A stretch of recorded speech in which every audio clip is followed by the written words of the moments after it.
प्यारे भक्तों, आज आप श्रवण करेंगे शुक्रवार की व्रत कथा। शुक्रवार की व्रत करने और इन कथाओं को श्रद्धा पूर्वक श्रवण करने से घर में सुख समृद्धि आती है। अविवाहित लड़कियों को सुयोग वर मिलता है।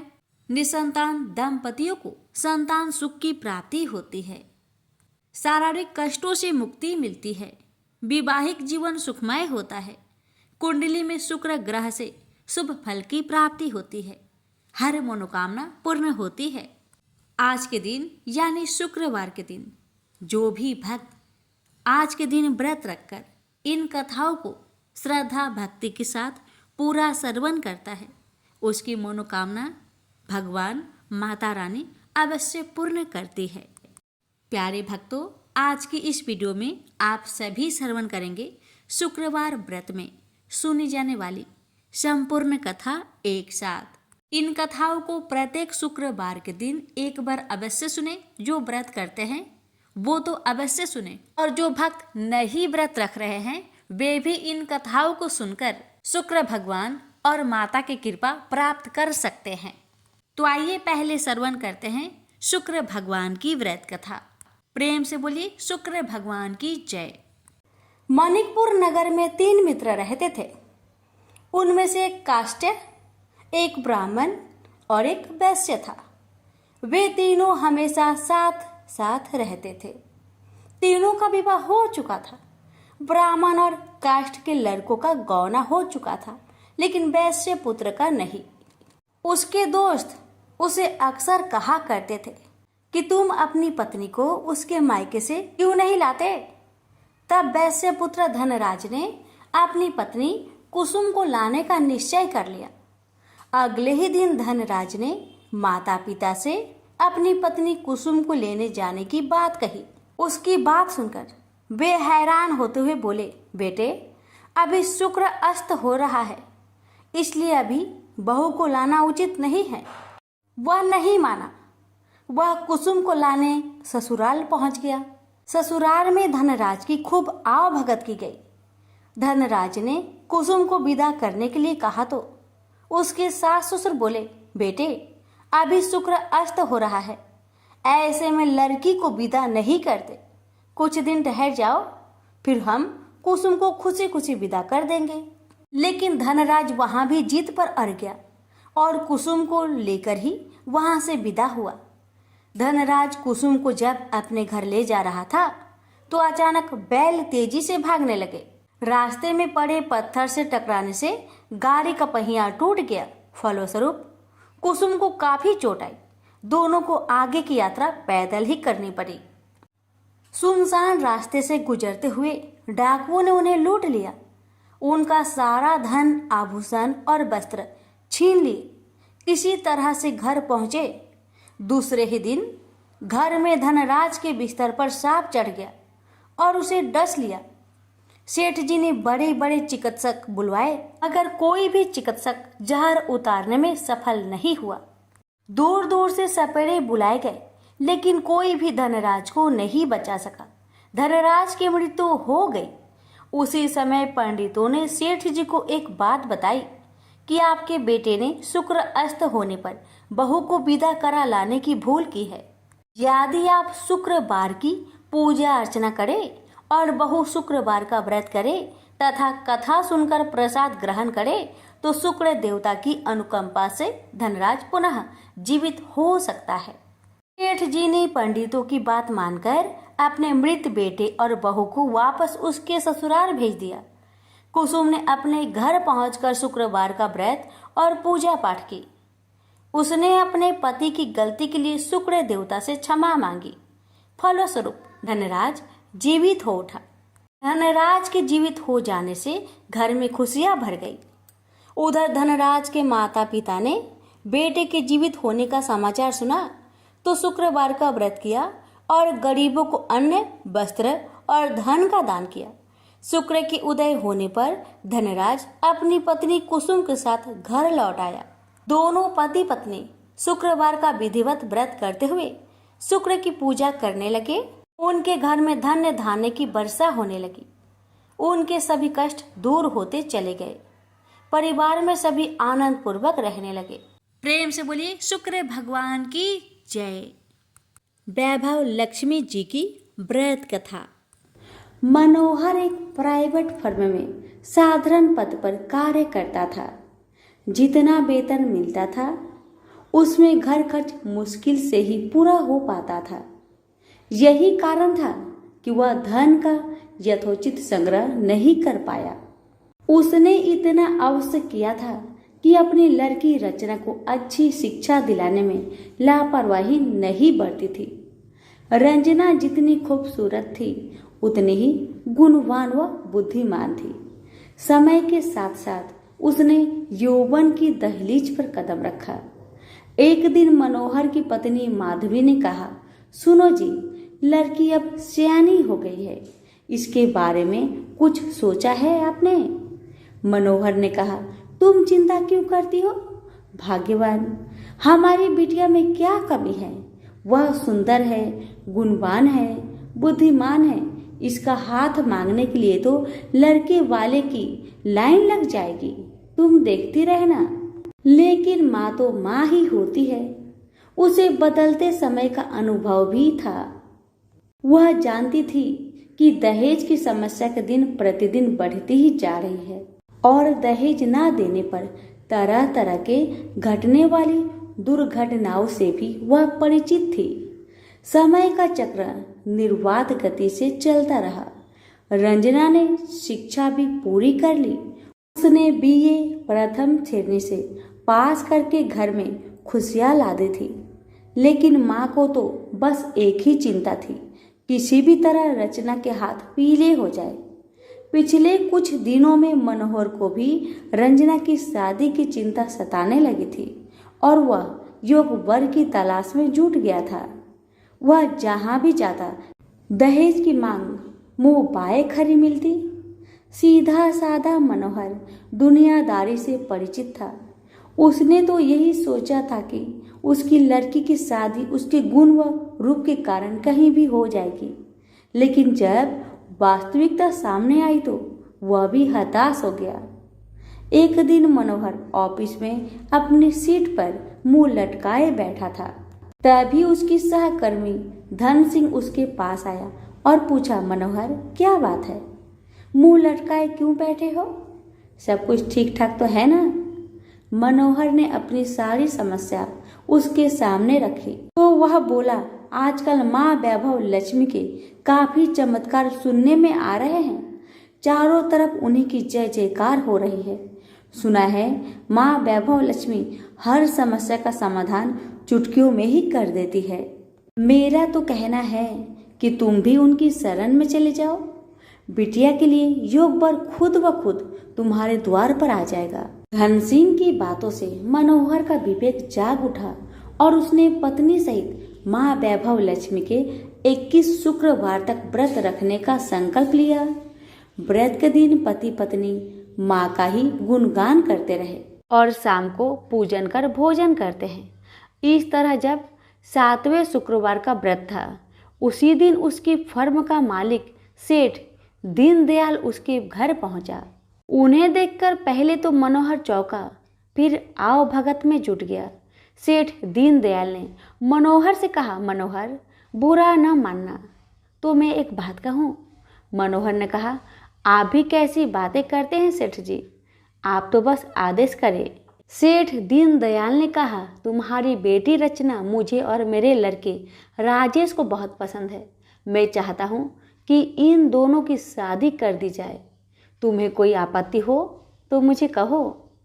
मनोहर को कानों से सुने शब्द पर विश्वास नहीं हुआ।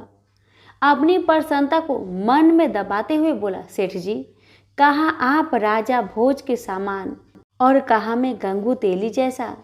आपके सामने मेरी हैसियत ही क्या है? सेठ दीनदयाल ने उसकी बात को भांपते हुए कहा, मनोहर तुम किसी प्रकार की चिंता मत करना, यह शादी दहेज के बिना होगी। बस मुझे तो रचना जैसी गुणवान लड़की ही चाहिए। मनोहर और उसकी पत्नी माधवी ने इसे माँ का ही चमत्कार माना और एक दूसरे की तरफ देखते हुए स्वीकृति दे दी। फिर रचना की शादी बड़े धूमधाम से हुई। जिसे देखकर सभी दंग रह गए। शादी के बाद मनोहर और उसकी पत्नी 21 शुक्रवार व्रत पूरे किए। व्रत के अंतिम दिनों दोनों ने 21 कन्याओं को भोजन कराया तथा माँ वैभव लक्ष्मी का विधिवत पूजन कर व्रत कथा की 21 पुस्तकें माँ के श्रद्धालु भक्तों में बांटी। माँ की कृपा से मनोहर माधवी सुखपूर्वक रहने लगे। इधर 9 माह बाद रचना को पुत्र रत्न की प्राप्ति हुई। ये सब माँ के चमत्कार की बदौलत ही संभव हो पाया था। तो सभी मिलकर बोलिए माँ वैभव लक्ष्मी की जय। कथा अच्छी लगे तो दूसरों को शेयर अवश्य करें। कथा। किसी गांव में अनेक लोग रहा करते थे और सभी अपने अपने कामों में मग्न रहते थे। किसी को किसी का चिंता फिक्री परवाह था ही नहीं, सब अपने से ही मतलब रखते थे। इसी कारण से भजन कीर्तन, भक्ति भाव, दया माया, परोपकार जैसे संस्कार कम हो गए। उस गांव में बुराइयां बढ़ गई थी। शराब, जुआ, रेस, व्यभिचार, चोरी डकैती वगैरह बहुत गुना शहर में होता रहता था। इसके बावजूद उस गांव में कुछ अच्छे लोग भी रहा करते थे। ऐसे ही लोगों में शीला और उनके पति की गृहस्थी मानी जाती थी। शीला बहुत धार्मिक प्रवृत्ति की थी और उसका स्वभाव संतोषी था।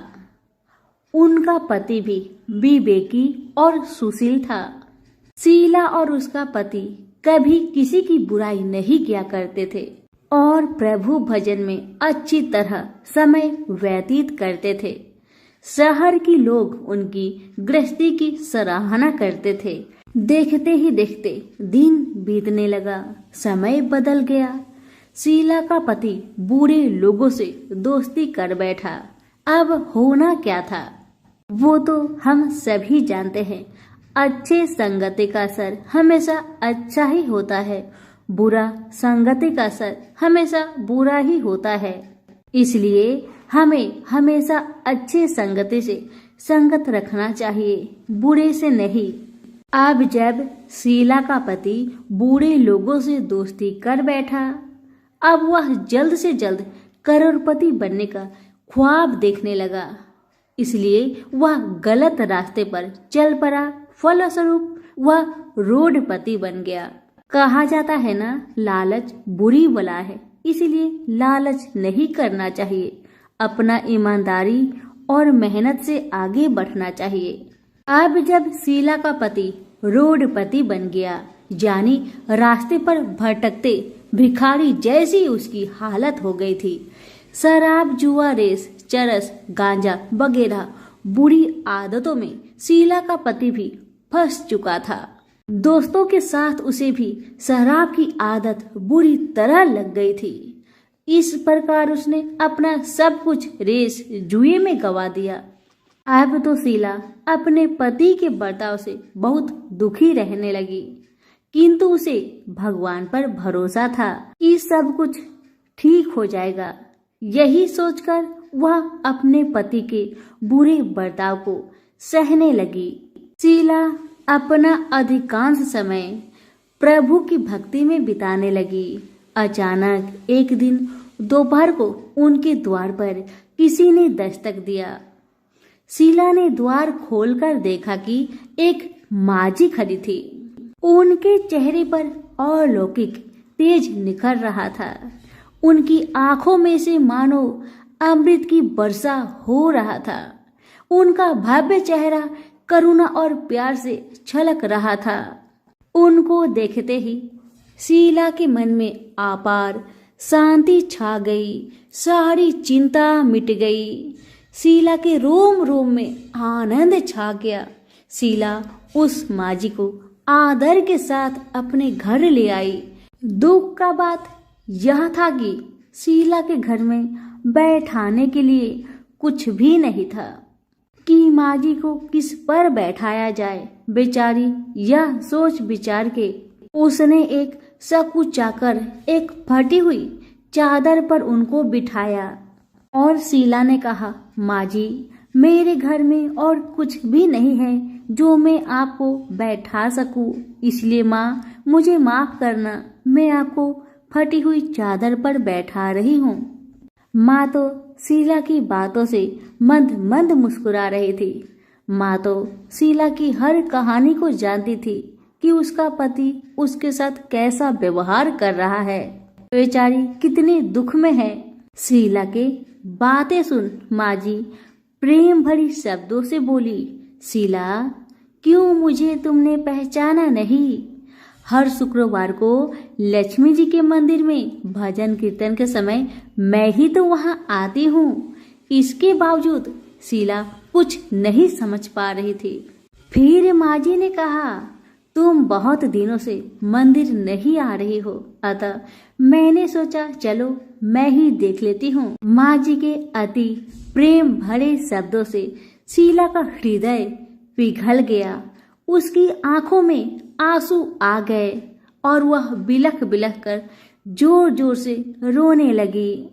शीला को रोते देखकर माँ जी ने कहा, बेटी, सुख और दुख तो धूप और छांव जैसे होते हैं, धैर्य रखो बेटी, धैर्य रखो। और तुझे क्या परेशानी है, मुझे सारी परेशानी बता दे। माँ जी के व्यवहार से शीला को काफी संबल मिला और सुख की आस में उसने माँ जी को अपनी सारी दुख की कहानी सुना दी। कहानी सुनकर माँ जी ने कहा, कर्म की गति न्यारी होती है, हर इंसान को अपने कर्म भुगतने ही पड़ते हैं, इसलिए बेटी तू चिंता मत कर, अब तू कर्म भुगत चुकी है, अब तुम्हारे सुख के दिन अवश्य आएगी। तू माँ लक्ष्मी जी की भक्त है। माँ लक्ष्मी जी तो प्रेम और करुणा की अवतार है। वे अपने भक्तों पर हमेशा ममता छिड़कती है, इसलिए तू धैर्य रखकर माँ लक्ष्मी का व्रत कर, इससे सब कुछ ठीक हो जाएगा। तुम्हारा दुख दर्द सब समाप्त हो जाएगा और तुम्हारे घर में अन्न धन का भंडार भर जाएगा। बस श्रद्धा भक्ति से माँ लक्ष्मी का व्रत करो। माँ जी की बात सुन शीला पूछने लगी, माँ, व्रत की विधि तो मुझे पता नहीं। तब माँ जी ने उसे व्रत की सारी विधि भी बताई। माँ जी ने कहा, बेटी, माँ लक्ष्मी जी का व्रत बहुत सरल है। उसे वर लक्ष्मी व्रत या वैभव लक्ष्मी व्रत कहा जाता है। यह व्रत करने वाले की सब मनोकामना पूरी होती है, वह सुख संपत्ति और यश प्राप्त करता है। शीला यह सब सुनकर आनंदित हो उठी। शीला ने संकल्प करके आंखें खोली तो सामने कोई नहीं था। वह विस्मित हो गई कि माँ जी कहाँ गई? अभी तो माँ जी मेरे सामने खड़ी थी। शीला को तत्काल यह समझने में देर नहीं लगी कि माँ जी कोई और नहीं, साक्षात माँ लक्ष्मी ही थी। दूसरे दिन शुक्रवार था। सवेरे स्नान करके स्वच्छ कपड़े पहनकर शीला ने माँ जी द्वारा बताई विधि से पूरे मन से श्रद्धा भक्ति से व्रत किया और आखिर में प्रसाद वितरण हुआ।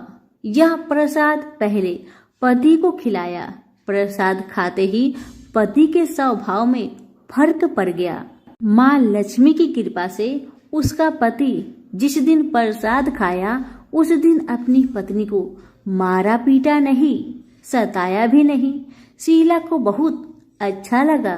शीला के मन में तो अब पहले से भी ज्यादा वैभव लक्ष्मी व्रत के लिए श्रद्धा बढ़ गई। शीला ने पूर्ण श्रद्धा भक्ति के साथ 21 शुक्रवार तक वैभव लक्ष्मी व्रत किया। 21वें शुक्रवार को माँ जी के कहे मुताबिक उद्धापन विधि करके 7 स्त्रियों को वैभव लक्ष्मी व्रत की 7 पुस्तक उपहार में दी। फिर माता जी के धन लक्ष्मी स्वरूप की छवि को बंधन करके भाव से मन ही मन प्रार्थना करने लगी, हे माँ धन लक्ष्मी, मैंने आपका वैभव लक्ष्मी व्रत करने की मन्नत मानी थी, वह व्रत आज पूर्ण किया है। हे माँ, मेरी हर विपत्ति को दूर करो।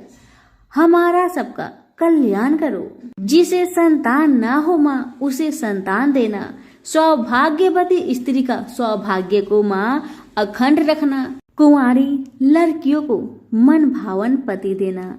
जो आपका यह चमत्कारी वैभव लक्ष्मी व्रत करे उनकी सब विपत्ति को दूर करना, सभी को सुखी रखना। हे माँ आपकी महिमा अपार है। ऐसा बोलकर लक्ष्मी जी के धन लक्ष्मी स्वरूप की छवि को प्रणाम किया। व्रत के प्रभाव से शीला का पति अच्छा इंसान बन गया और अब शीला का पति मेहनत करके व्यवसाय करने लगा। उसने तुरंत शीला के गिरवी रखे गहने छुड़ा लिए। घर में धन की बाढ़ सी आ गई। घर में पहले जैसी सुख शांति छा गई। वैभव लक्ष्मी व्रत का प्रभाव देखकर मोहल्ले की दूसरी स्त्रियां भी विधि पूर्वक वैभव लक्ष्मी व्रत करने लगी। सभी प्रेम से बोले वैभव लक्ष्मी माता की जय हो। आइए अब जानते हैं वैभव लक्ष्मी व्रत का उद्यापन विधि। 7, 11 या 21 जितने भी शुक्रवार की मन्नत मांगी हो उतने शुक्रवार तक यह व्रत पूरी श्रद्धा तथा भावना के साथ करना चाहिए। आखिरी शुक्रवार को इसका शास्त्रीय विधि के अनुसार उद्यापन करना चाहिए। आखिरी शुक्रवार को प्रसाद के लिए खीर बनानी चाहिए।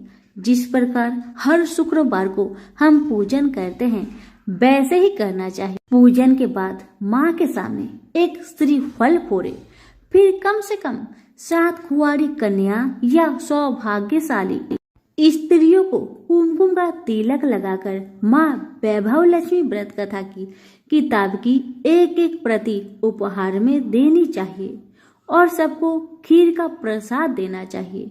इसके बाद माँ लक्ष्मी जी को श्रद्धा सहित प्रणाम करना चाहिए। फिर माता जी के धन लक्ष्मी स्वरूप की छवि को वंदन करके भाव से मन ही मन प्रार्थना करे, हे माँ धन लक्ष्मी, मैंने आपका वैभव लक्ष्मी व्रत करने की मन्नत मानी थी। यह व्रत आज पूर्ण किया है। हे माँ हमारी मनोकामना पूर्ण करे, हमारी हर विपत्ति को दूर करे, हम सबका कल्याण करे। जिसे संतान ना हो उसे संतान देना, सौभाग्यवती स्त्री का सौभाग्य अखंड रखना, कुंवारी लड़की को मन भावन पति देना। जो आपका यह चमत्कारी वैभव लक्ष्मी व्रत करे उनकी सब विपत्ति दूर करना, सभी को सुखी करना। हे माँ आपकी महिमा अपार है, आपकी जय हो। ऐसा बोलकर लक्ष्मी के धन लक्ष्मी स्वरूप की छवि को प्रणाम करे। सभी प्रेम से बोलिए वैभव लक्ष्मी माता की जय हो। सुनिए संतोषी माता की व्रत कथा। कथा इस प्रकार है। एक बुढ़िया माई थी, उसके 7 लड़के थे। 6 कमाने वाले थे और एक निकम्मा था, कमाता कुछ नहीं था। बुढ़िया माई अपनी 6 बेटों के लिए भोजन बनाती थी और उनको भोजन कराती और उनसे जो कुछ जूठन बचती वह 7वें बेटे को देती थी। एक दिन 7वां बेटा अपनी पत्नी से बोला, देखो मेरी माँ को मुझ पर कितना प्रेम है। वह बोली, क्यों नहीं, सबका जो जूठा तुमको खिलाती है। वह बोला, ऐसा नहीं हो सकता, मैं जब तक अपनी आंखों से ना देख लूं मैं मान नहीं सकता कि मेरी माँ मेरे साथ ऐसा कर सकती है। कुछ दिन बाद त्योहार आया। घर में 7 प्रकार के भोजन और चूरमे के लड्डू बने। अब सबसे छोटे लड़के ने यानी कि 7वें लड़के ने अपना सिर दुखने का बहाना बनाया और पतला चादर ओढ़कर रसोई घर में सो गया, ये देखने के लिए कि मेरी माँ मुझे जूठे भोजन देती है या फिर बनाई हुई ताजी भोजन देती है। लड़का झूठ मूठ का सोने के नाटक करके रसोई घर में सोया हुआ है। वह पतले चादर के अंदर से सब कुछ देख रहा था। तभी 6 भाई भोजन करने आए। उसने देखा माँ ने उनके लिए सुंदर आसन बिछाया, नाना प्रकार की रसोई परोसी और आग्रह करके उन्हें जिमाया और वह देखता रहा। तब 6 भाइयों ने भोजन करके उठा।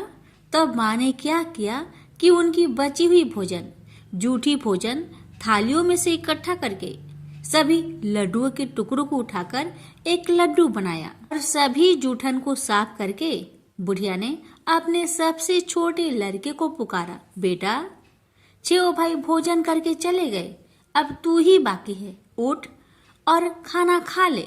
तब वह बेटा कहने लगा, माँ मुझे आज भूख नहीं लगा है, मुझे भोजन नहीं करना, मैं अब जहाँ नहीं रहूंगा, मैं परदेश चला जाऊंगा।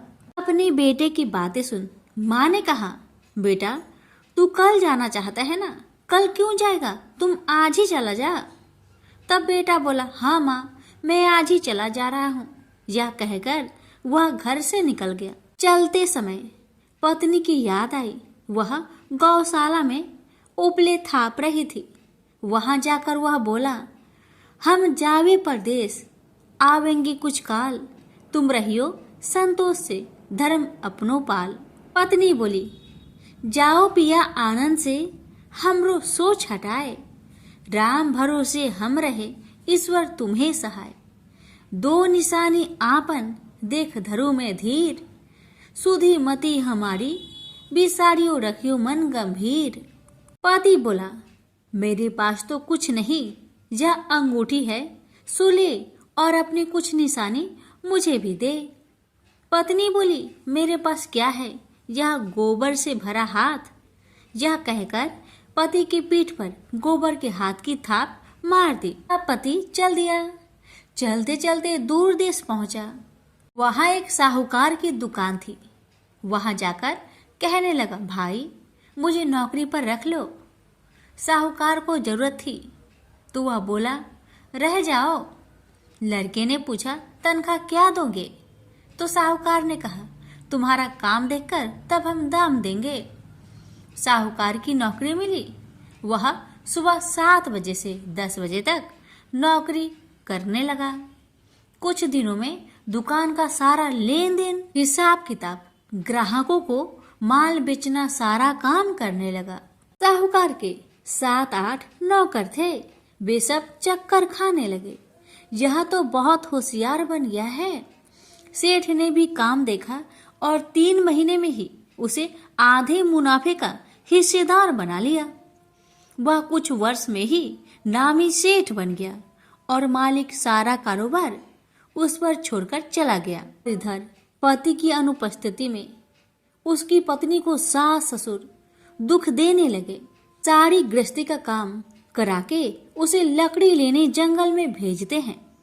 इस बीच घर के आटे से जो भूसी निकलती उसकी रोटी बनाकर रख दी जाती और उसके साथ ही फूटे नारियल की नारेली में पानी।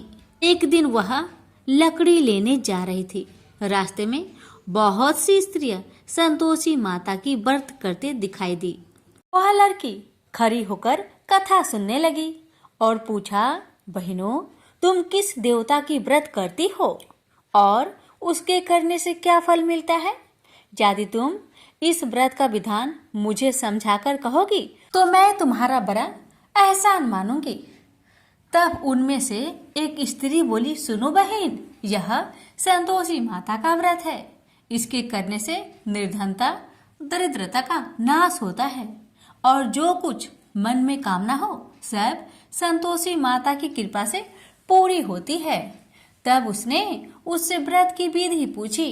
वह भक्तिनी स्त्री बोली, 1.25 आने का गुड़ चना लेना, इच्छा हो तो 5.25 आने का लेना या फिर 1.25 रुपए का भी सहूलियत के अनुसार लाना। बिना परेशानी और श्रद्धा व प्रेम से जितना भी बन पड़े 1.25 लेना। प्रत्येक शुक्रवार को निराहार रहकर कथा सुनना। इसके बीच कर्म टूटे नहीं, लगातार नियम पालन करते रहना। सुनने वाला कोई ना मिले तो घी का दीपक जला उसके आगे या जल के पात्र के सामने रखकर कथा कहना। जब कार्य सिद्ध ना हो नियम का पालन करना और कार्य सिद्ध हो जाने पर व्रत का उद्यापन करना। 3 मास में माता फल पूरा करती है।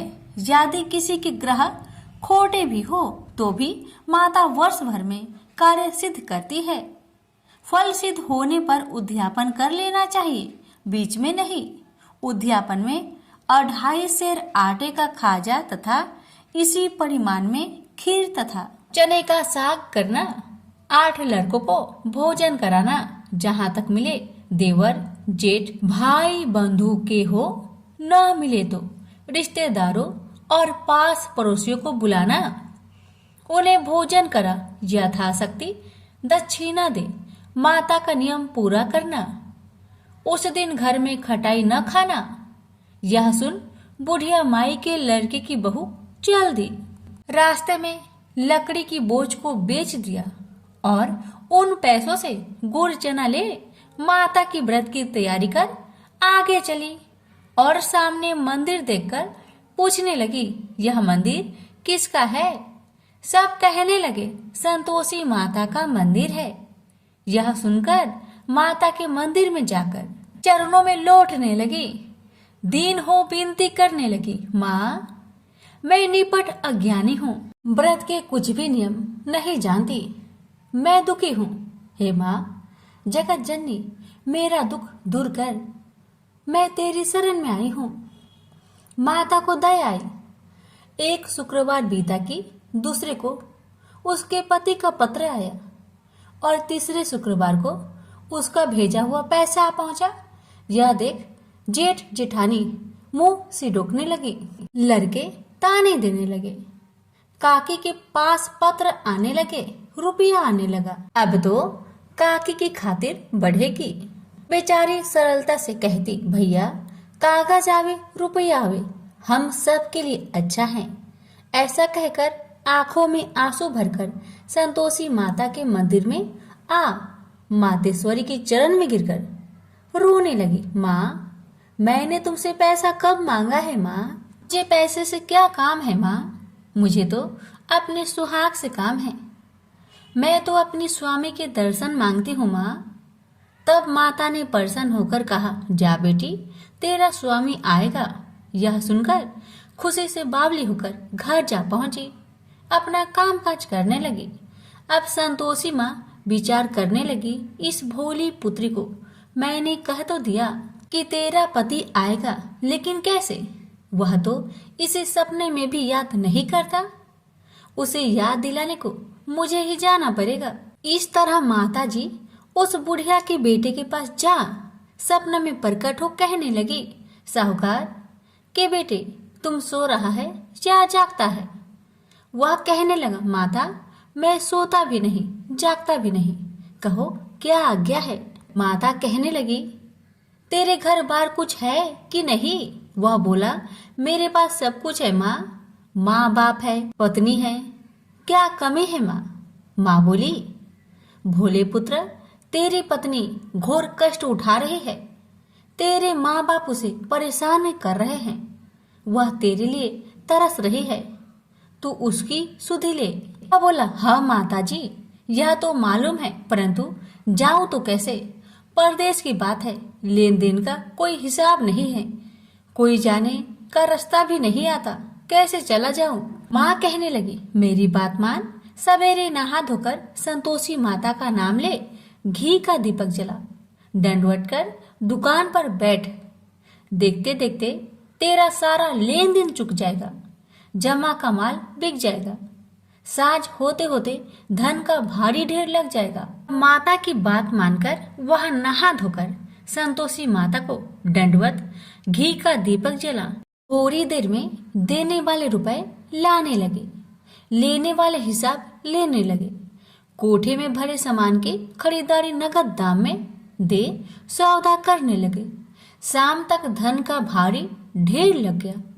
मन में माता का नाम ले चमत्कार देख प्रसन्न होकर घर ले जाने के वास्ते गहना कपड़ा सामान खरीदने लगा। यह काम से निपट तुरंत घर को रवाना हुआ।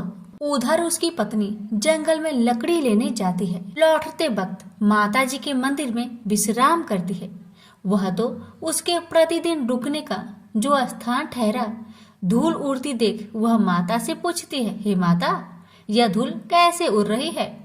माता कहती है, हे पुत्री तेरा पति आ रहा है, अब तू ऐसा कर लकड़ियों के 3 बोझ बना ले, एक नदी के किनारे रख और दूसरा मेरे मंदिर पर, वह तीसरा अपने सिर पर। तेरे पति को लकड़ियों का गट्टर देख मोह पैदा होगा, वह यहाँ रुकेगा, नाश्ता पानी खाकर माँ से मिलने जाएगा। तब तू लकड़ियों का बोझ उठाकर जाना और चौक में गट्टर डालकर जोर से आवाज देकर कहना, लो सासू जी, लकड़ियों का गट्टर लो, भूसी की रोटी दो, नारियल की खोपरे में पानी दो, आज मेहमान कौन आया है। माताजी बहुत अच्छा कहकर वह प्रसन्न मन से लकड़ियों के 3 गट्टर बनाई, एक नदी के किनारे पर और एक माताजी के मंदिर पर रखा। इतने में मुसाफिर आ पहुंचा। सूखी लकड़ी देख उसकी इच्छा उत्पन्न हुई कि हम यहीं पर विश्राम करें और भोजन बनाकर खा पीकर गांव जाएं।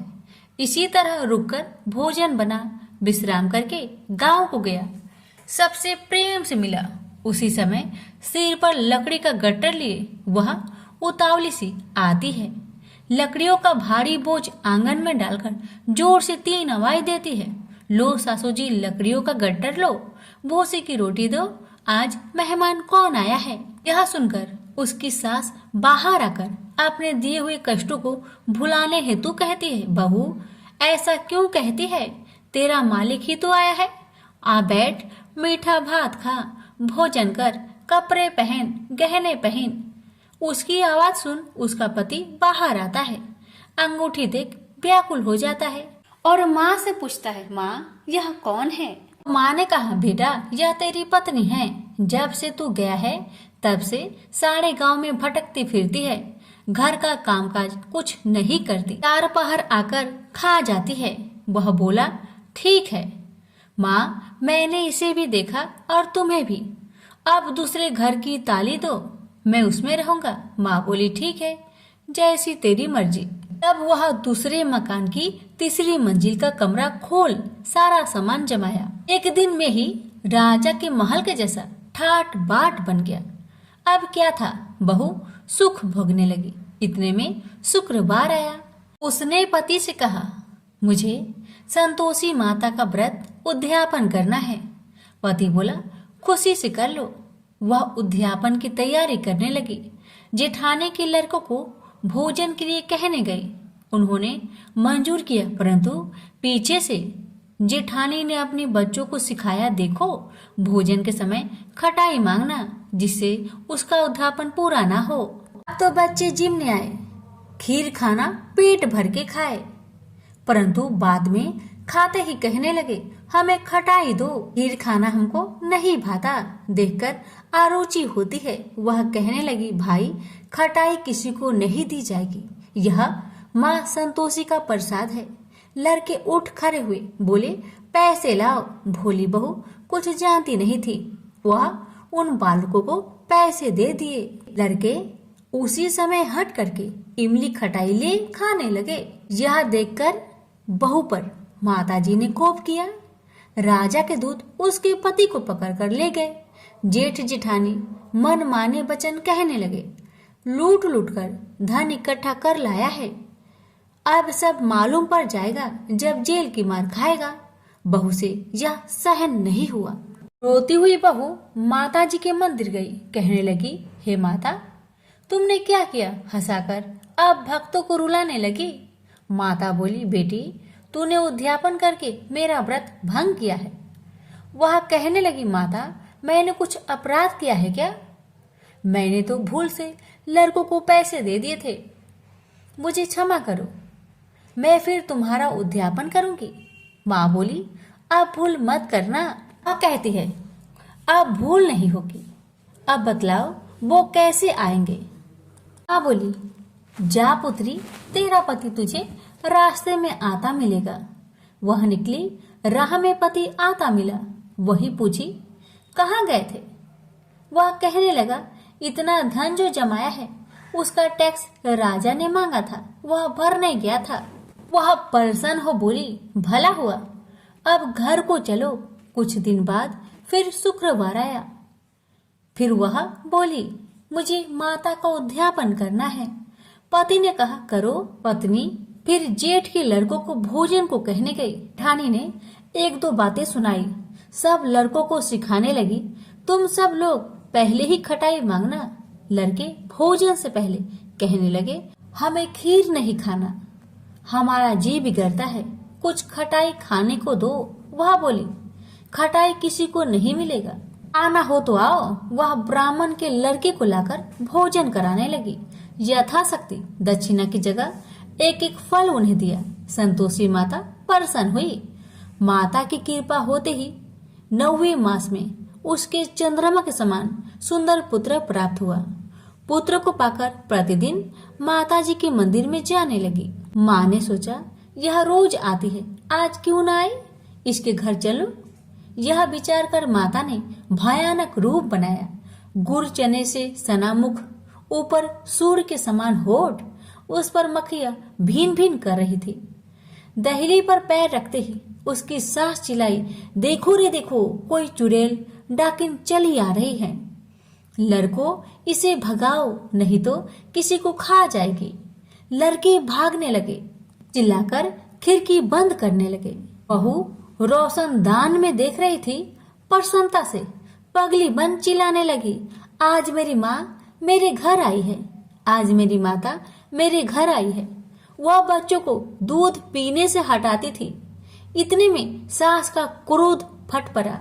वह बोली, क्यों उतावली हुई है, बच्चे को पटक दिया। इतने में माँ के प्रताप से लड़के ही लड़के नजर आने लगे। वह बोली, माँ जिसका मैं व्रत करती हूँ, यह वही संतोषी माता है। सबने माता जी के चरण पकड़ लिए और विनती कर कहने लगे, हे माता, हम मूर्ख हैं, अज्ञानी हैं, तुम्हारे व्रत की विधि हम नहीं जानते, व्रत भंग कर हमने बड़ा अपराध किया है। जग माता, आप हमारा अपराध क्षमा करो। इस प्रकार माता प्रसन्न हुई। बहू को प्रसन्न हो जैसा फल दिया, वैसा माता सबको दे। जो पढ़े उसका मनोरथ पूर्ण हो, जो सुने उसका भी मनोरथ पूर्ण हो। प्रेम से बोली संतोषी माता की जय। माता अन्नपूर्णा जी की कथा। एक समय की बात है। काशी निवासी धनंजय की पत्नी का नाम सुलक्षणा था। उसे अन्य सब सुख प्राप्त थे, केवल निर्धनता ही उसके दुख का एकमात्र कारण थी। यह दुख उसे हर समय सताता रहता था। एक दिन सुलक्षणा पति से बोली, स्वामी आप कुछ उद्यम करो तो काम चले। इस प्रकार कब तक काम चलेगा? सुलक्षणा की बात धनंजय के मन में बैठ गई और वह उसी दिन विश्वनाथ शंकर जी को प्रसन्न करने के लिए बैठ गया और कहने लगा, हे देवाधिदेव विश्वेश्वर, मुझे पूजा पाठ कुछ नहीं आता है, केवल आपके भरोसे बैठा हूँ। इतनी विनती करके वह 2-3 दिन भूखा प्यासा बैठा रहा। यह देखकर भगवान शंकर ने उसके कान में अन्नपूर्णा अन्नपूर्णा अन्नपूर्णा इस प्रकार 3 बार कहा। यह कौन क्या कह गया? इसी सोच में धनंजय पड़ गया कि मंदिर से आते ब्राह्मणों को देखकर पूछने लगा, पंडित जी अन्नपूर्णा कौन है? ब्राह्मणों ने कहा, तू अन्न छोड़कर बैठा है, सो तुझे अन्न की बात सूझती है, जा घर जाकर अन्न ग्रहण कर। धनंजय घर गया, स्त्री से सारी बात कही। वह बोली, नाथ चिंता मत करो, स्वयं शंकर जी ने यह मंत्र दिया है, वे स्वयं ही खुलासा करेंगे, आप फिर जाकर उनकी आराधना करो। धनंजय फिर जैसा कि तैसा पूजा में बैठ गया। रात्रि में शंकर जी ने आज्ञा दी और कहा, तू पूर्व दिशा में चला जा। वह अन्नपूर्णा का नाम जपता जाता और रास्ते में फल खाता, झरनों का पानी पीता जाता। इस प्रकार कितने ही दिनों तक चलता गया। वहां उसे चांदी सी चमकती वन की शोभा देखने में आई। सुंदर सरोवर देखने में या उनके किनारे कितनी ही अप्सराएं झुंड बनाए बैठी थी। एक कथा सुनाती और सब मिलकर माँ अन्नपूर्णा इस प्रकार बार बार कहती थी। यह अगहन मास की उजेली रात्रि थी और आज से ही व्रत का प्रारंभ था। जिस शब्द की खोज करने वह निकला था वह उसे वहां सुनने को मिला। धनंजय ने उसके पास जाकर पूछा, हे देवियों, आप यहाँ क्या करती हो? उन सब ने कहा, हम माँ अन्नपूर्णा का व्रत करती हैं। धनंजय ने पूछा, व्रत पूजा करने से क्या होता है? यह किसी ने किया भी है? इसे कब किया जाए? कैसा व्रत है और कैसी विधि है? मुझसे भी विस्तार से बताओ। वे कहने लगी, इस व्रत को सब कोई कर सकते हैं। 21 दिन तक के लिए 21 गांठ का सूत लेना चाहिए। 21 दिन यानी न बने तो एक दिन उपवास करे, या भी ना बने तो केवल कथा सुनकर प्रसाद ले। निराहार रहकर कथा कहे, कथा सुनने वाला कोई न मिले तो पीपल के पत्तों को रख, चौपाड़ी या घृत कुमारी वृक्ष को सामने कर, दीपक को साक्षी कर, सूर्य, गाय, तुलसी या महादेव को बिना कथा सुनाए मुख में दाना न डाले। यदि भूल से कुछ पड़ जाए तो एक दिवस फिर उपवास करे। व्रत के दिन क्रोध न करे और झूठ ना बोले। धनंजय बोला, इस व्रत के करने से क्या होगा? वे कहने लगी, इसके करने से अंधों को नेत्र मिले, लुल्लू को हाथ मिले, निर्धन के घर धन आए, बाझिन को संतान मिले, मूर्ख को विद्या आए। जो जिस कामना से व्रत करे माँ उसकी इच्छा पूरी करती है। वह कहने लगा, बहनों, मेरे पास भी धन नहीं है, विद्या नहीं है, कुछ भी तो नहीं है। मैं तो दुखिया ब्राह्मण हूँ। मुझे इस व्रत का सूत दोगी? हाँ भाई, तेरा कल्याण हो, हम तुम्हें अवश्य देंगे। ले, इस व्रत का मंगल सूत्र ले।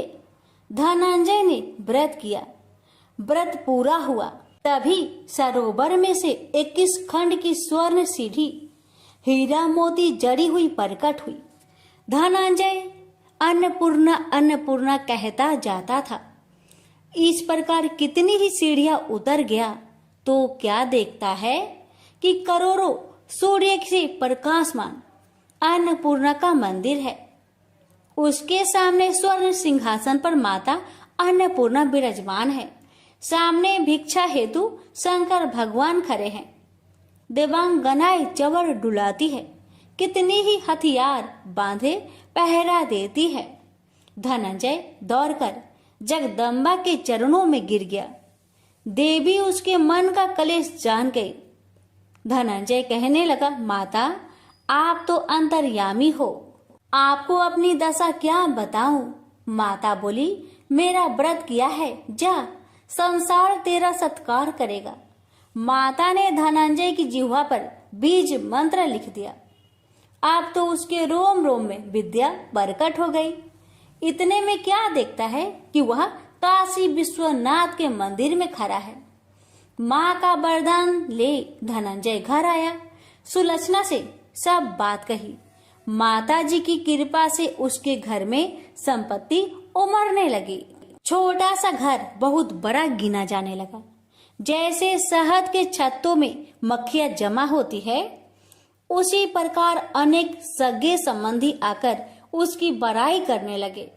कहने लगे, इतना धन और इतना बड़ा घर, सुंदर संतान नहीं हो तो इस कमाई का कौन भोग करेगा? सुलक्षणा से संतान नहीं है, इसलिए तुम दूसरा विवाह करो। अनिच्छा होते हुए भी धनंजय को दूसरा विवाह करना पड़ा और सुलक्षणा को सौत का दुख उठाना पड़ा। इस प्रकार दिन बीतते गए और अगहन मास आया। नए बंधन से बंधे पति से सुलक्षणा ने कहलाया कि हम व्रत के प्रभाव से सुखी हुए हैं, इस कारण यह व्रत छोड़ना नहीं चाहिए। यह माता जी का प्रताप है जो हम इतने संपन्न और सुखी हैं। सुलक्षणा की बात सुन धनंजय उसके यहाँ आया और व्रत में बैठ गया। नई बहू को इस व्रत की खबर नहीं थी। वह धनंजय की आने की राह देख रही थी। दिन बीतते गए और व्रत पूर्ण होने में 3 दिवस बाकी थे कि नई बहू को खबर पड़ी। उसके मन में ईर्ष्या की ज्वाला दहकने लगी थी। सुलक्षणा के घर आ पहुंची और उसने वहां भगदड़ मचा दी। वह धनंजय को अपने साथ ले गई। नए घर में धनंजय को थोड़ी देर के लिए निंद्रा ने आ दबाया। इसी समय नई बहू ने उसका व्रत का सूत तोड़कर आग में फेंक दिया। अब तो माता जी का कोप जाग गया। घर में अकस्मात आग लग गई। सब कुछ जलकर खाक हो गया। सुलक्षणा जान गई और पति को फिर अपने घर ले आई। नई बहू रूठकर माता पिता के घर जा बैठी। पति को परमेश्वर मानने वाली सुलक्षणा बोली, नाथ घबराना नहीं, माता जी की कृपा अलौकिक है। पुत्र कुपुत्र हो जाता है पर माता कुमाता नहीं होती। अब आप श्रद्धा और भक्ति से आराधना शुरू करो, वे जरूर हमारा कल्याण करेगी। धनंजय फिर माता के पीछे पड़ गया। फिर वही सरोवर सीढ़ी प्रकट हुई। उसमें माँ अन्नपूर्णा कहकर वह उतर गया। वहां जा माता जी के चरणों में रुदन करने लगा। माता प्रसन्न होकर बोली, यह मेरी स्वर्ण की मूर्ति ले, उसकी पूजा करना, तू फिर सुखी हो जाएगा। जा, तुझे मेरा आशीर्वाद है। तेरी स्त्री सुलक्षणा ने श्रद्धा से मेरा व्रत किया है, उसे मैंने पुत्र दिया है।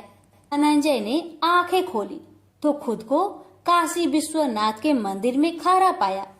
वहां से फिर उसी प्रकार घर को आया। इधर सुलक्षणा के दिन चढ़े और महीने पूरे होते ही पुत्र का जन्म हुआ। गांव में आश्चर्य की लहर दौड़ गई। इस प्रकार उसी गांव के निसंतान सेठ के पुत्र होने पर उसने माता अन्नपूर्णा का मंदिर बनवा दिया। उसमें माता जी धूमधाम से पधारी, यज्ञ किया और धनंजय को मंदिर के आचार्य का पद दे दिया। जीविका के लिए मंदिर की दक्षिणा और रहने के लिए बड़ा सुंदर सा भवन दिया। धनंजय स्त्री पुत्र सहित वहां रहने लगा। माता जी के चढ़ावे में भरपूर आमदनी होने लगी। उधर नई बहू के पिता के घर डाका पड़ा, सब लूट गया। वे भीख मांगकर पेट भरने लगे। लक्षणा ने यह सुना तो उन्हें बुला भेजा, अलग घर में रख लिया और उनके अन्न वस्त्र का प्रबंध कर दिया। धनंजय, सुलक्षणा और उसका पुत्र माताजी की कृपा से आनंद से रहने लगे। माताजी ने जैसे इनके भंडार भरे वैसे सबके भंडार भरे।